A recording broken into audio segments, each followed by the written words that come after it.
আন্না রাসূলুল্লাহ সাল্লাল্লাহু আলাইহি ওয়াসাল্লাম লানা আকিলার রিবা ওয়া মুকিলা ওয়া কাতিবা ওয়া শাহিদা। যে ব্যক্তি সুদ নেয়, যে সুদ দেয়, যে সুদের কারবার লেখে, যে সুদের সাক্ষী দেয়, সবার উপর আল্লাহ নবীর অভিশাপ, নাউজুবিল্লাহ।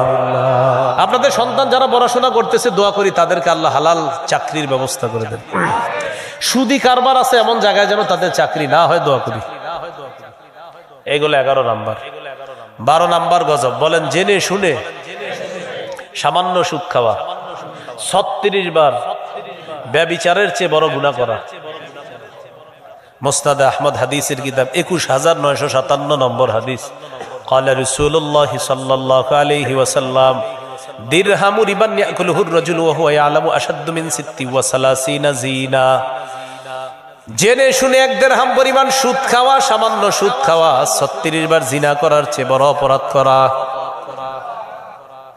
এগুলো 12 নাম্বার। 13 নাম্বার গজব। নবী বলেন এমন একটা জামানা আসবে সবাই সুদ খাবে, যদিও সুদ না খায় সুদের হাওয়া সবার গায়ে লাগবে। কি বলছে? এমন একটা জামানা আসবে সবাই সুদ খাবে, না খাইলেও সুদের হাওয়া সবার গায়ে লাগবে। আবু দাউদের বর্ণনা 3331 নম্বর হাদিসের বর্ণনা। নবীজি বলেন লা ইয়াতিয়ান্না আলান নাসি জামান লা ইয়াবকা আহাদুন ইল্লা আকালার রিবা। আমার উম্মতের উপর এমন একটা সময় আসবে যেই সময় সবাই সুদ খাবে। ওয়া ইল্লাম ইয়াকুলহু, যদিও সবাই ডাইরেক্ট সুদ না খায়, সাবাহু মিন বুখারিহি, সুদের হাওয়া সবার গায়ে লাগবে। সুদের হাওয়া সবার গায়ে লাগবে। এর আমি বুদ্ধি দিয়ে নিয়ে গেছি আসরের পরে। চলেন 1 কাপ চা খাওয়াই। কি খাওয়াবো? আপনি চা খাওয়াই।